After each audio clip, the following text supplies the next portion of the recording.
podcast, we have always made a lot of noise about supporting 15s rugby. And in our ongoing campaign to show our love and show our support for the big boys, we partnered with Raga House and the Hecklers to come up with the boys that we thought had an exceptional 2017-2018 Kenya Cup season.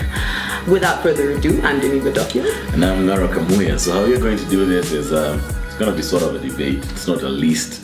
So we're going to go through who we think, in our opinions, were the people who I'm looking for the word excelled in certain positions, and then we'll settle on a team of the season, right? So I'll let you go first, and I'll ask you to give me your front row. So number 1, number 2, number 3, loose head, hooker, and tight head prop.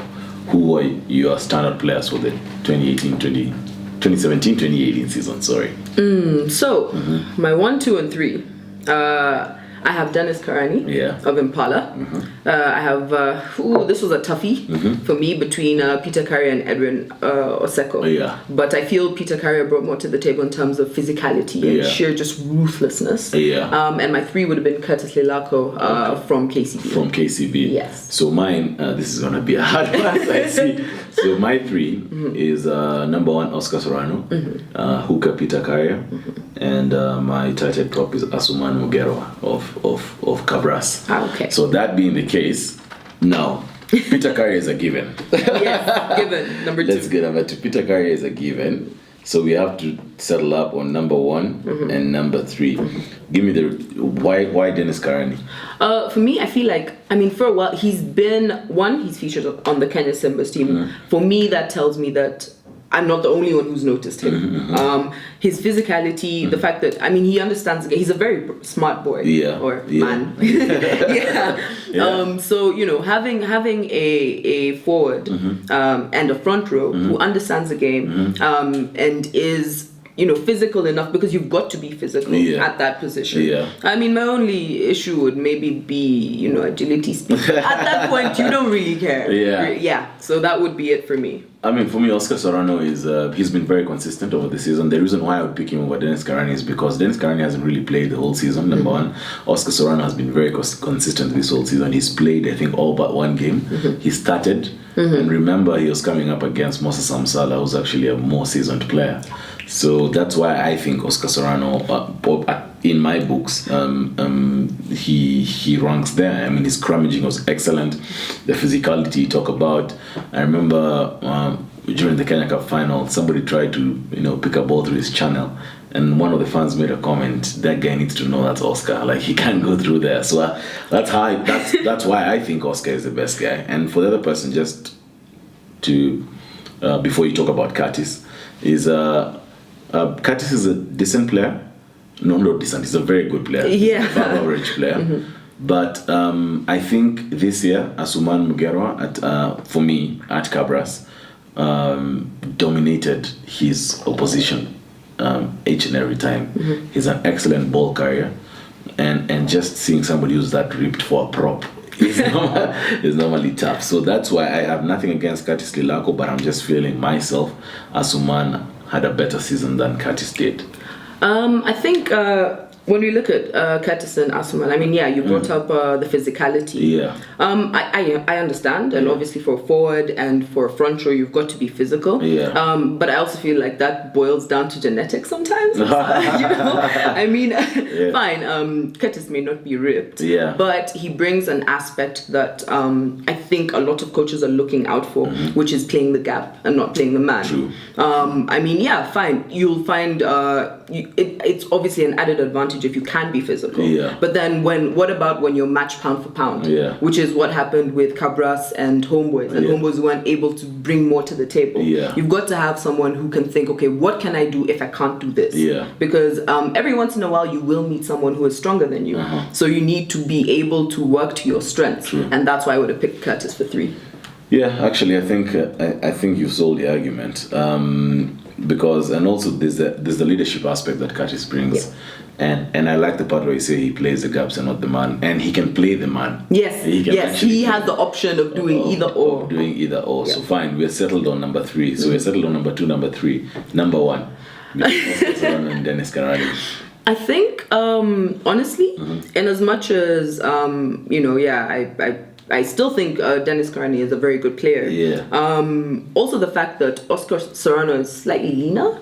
The fact that, like, if you have someone who is strong and can run, that is an added advantage. Yeah, so that yes, and he can run. So that's I'd go with Oscar Serrano for number one. So we have front row Oscar Serrano, all KCB front row Oscar Serrano, Peter Carrier, and Curtis Lilako. Yep.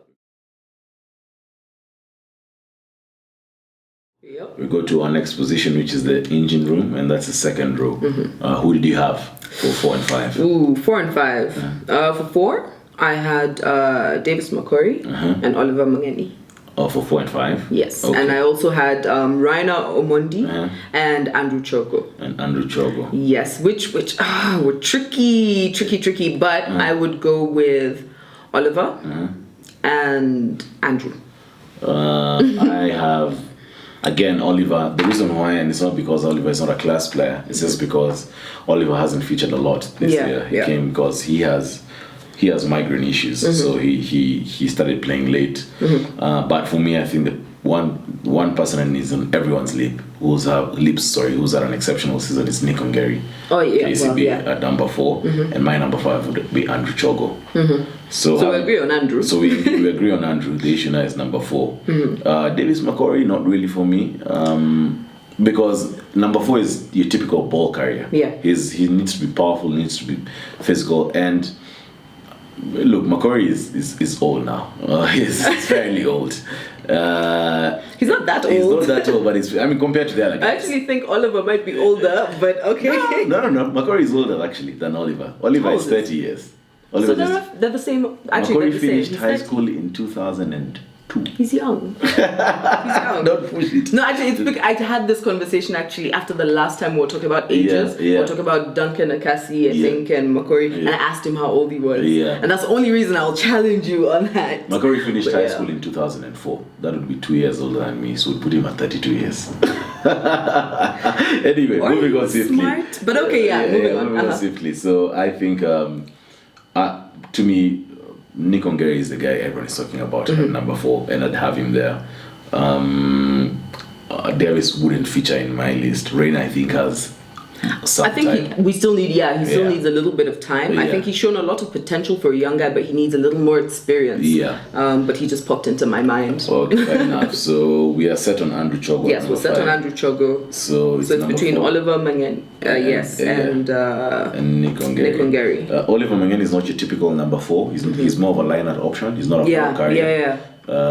So I still settle on Nick Ongeri. Actually, I'd agree with you just because of that. Also, the fact that packing on the pounds for Oliver is a challenge. He's lean, very lean. Yes. He's what guys would say, Amakoka. But if you want to get someone who, a ball carrier. Yes. Fair enough.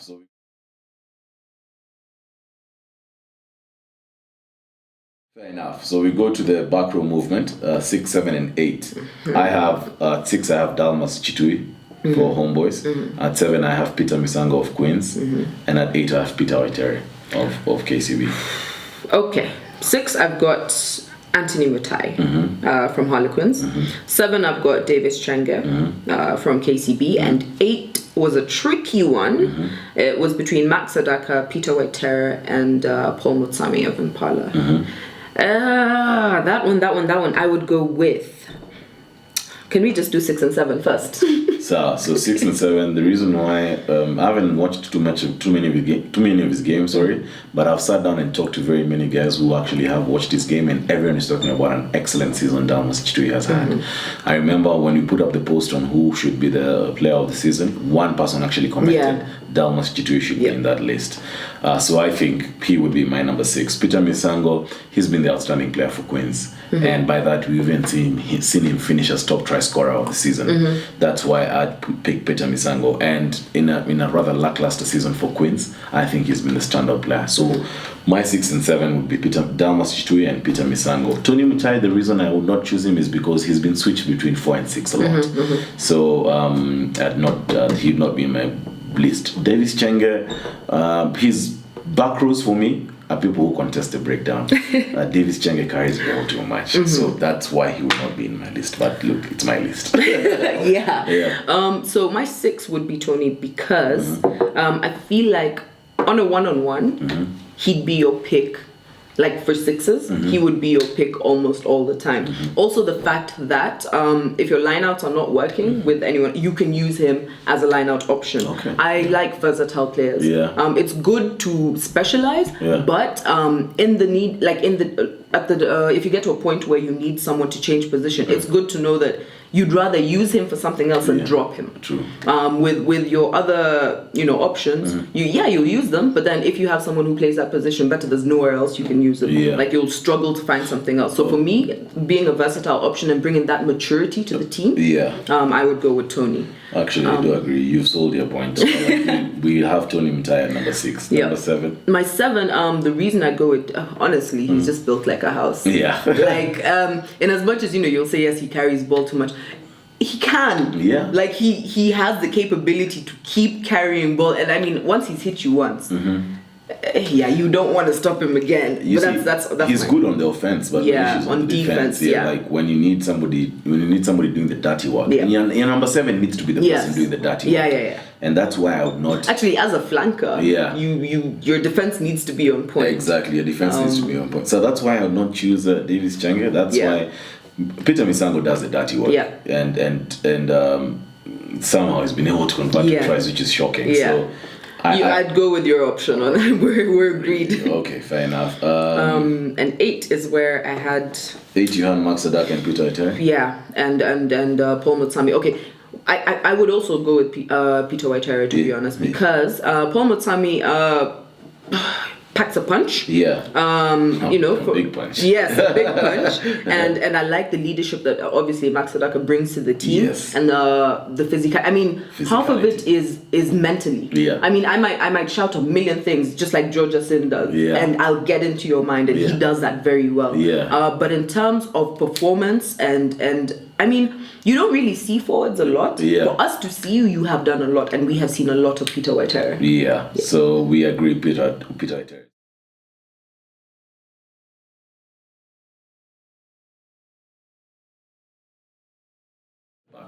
So we move into where it's all about flair. Yep. So Pretty boys. Yes, pretty boys. Number 9, halfback pairing. Number 9, number 10. Who do you have?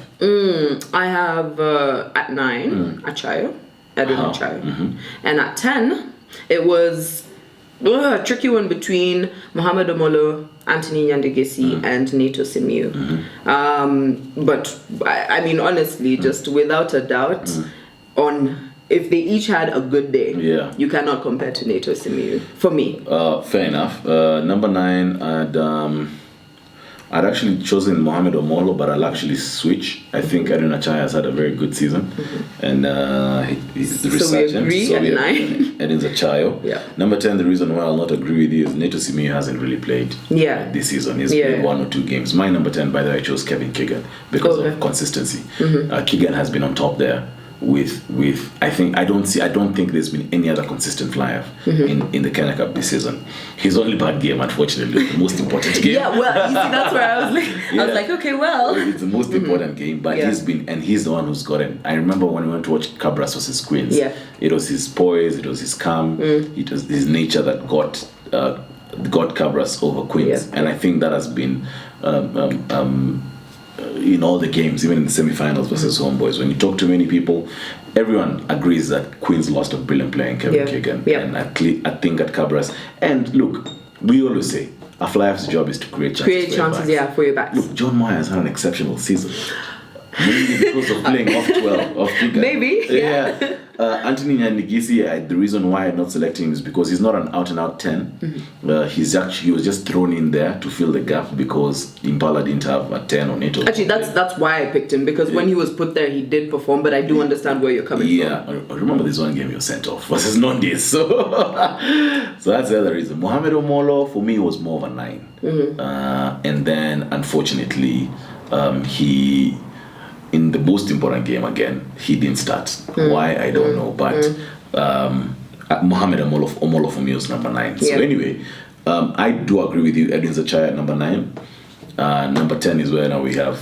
I think I buy what you're selling because for me, I think the reason Keegan was not on my list is because I've not seen him play much. I missed that match against that was Harlequins and Cabras. But with the reasoning that you've given and the fact that Nato didn't play as much, I think Nato is just one of those people who, when you think 10, he's got to be that. Like there's no way you know. Yeah. So I think I'd agree with you. Okay.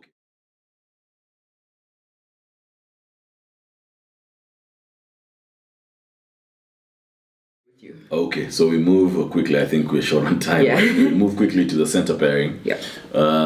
Center pairing, I have Kelvin Omio, popularly known as Kichwa, and Peter Kilonzo of KCB. We'll agree on Kichwa. Yeah. My 13 is Samuel Motari. Peter Kilonzo, yes, has had a good season. I'm sure you'll say why. Yeah.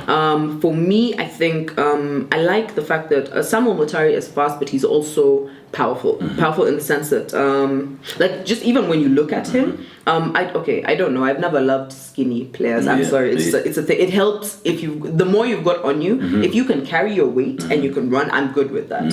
We're starting to move away from, and this has been coming for a while. We've started to move away from your slimmer backs, and we've got your more physical backs who can take the heat and take the contact rather. Sorry, and that's why I go for Samuel Motari. Yeah. I would have agreed with you had he played more games. I think Mott hasn't played enough games for me to put him there, whereas Peter Kilonzo has been consistent throughout the season. That's why I have him there. Mott, remember, even at some point he was being moved to the wing. Yeah. And some games, the game I think he stood out. We didn't watch. It was Resolution Impala versus Kisi. But the reason I choose Peter Kilonzo is because of consistency. He's been consistent throughout the whole season, and that's why I would put him there. So well, you can't beat consistency. So you know. So we'll go with Peter Kilonzo. Yes.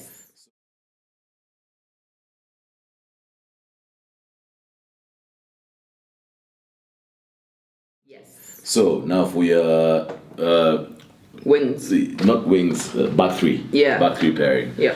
I have, and I had to tweak it a bit just to fit in some guys. So I have Ian Minjiri at number 11, I have Darwin Mkids at number 14, and Philip Walker at number 15. Now I see what you did. And I agree with you to some extent. Yeah.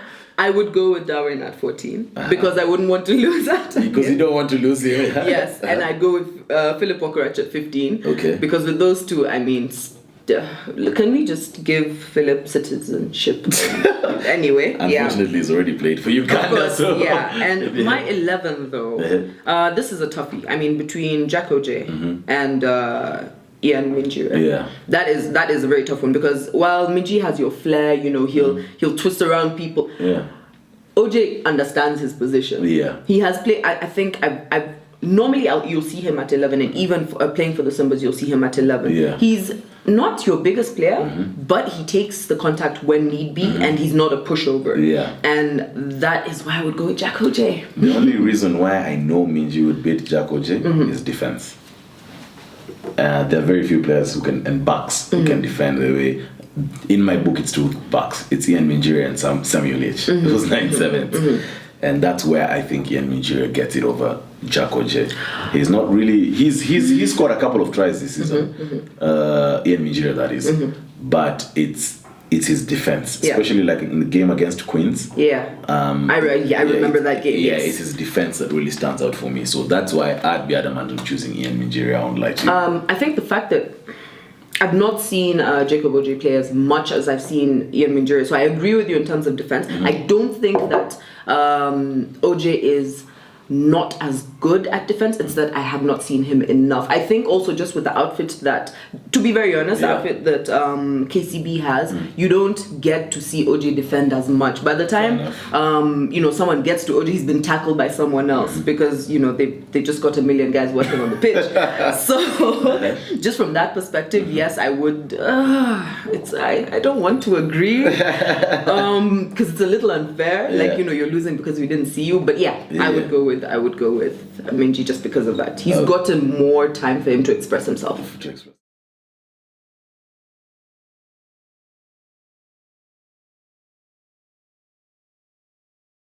So that has been our team of the season. We've debated. I'm sure you won't agree with us, but that's the team we've come up with. Which moves. Then we move on to the next section, which is the player of the season. So as we say, the Three Quarters podcast came together with Raga House and Odd Shape Balls, or rather the Hecklers podcast, and we came up with 5 names that were on the Odd Shape Balls website of people we thought should have been the 2017-2018 Player of the Year.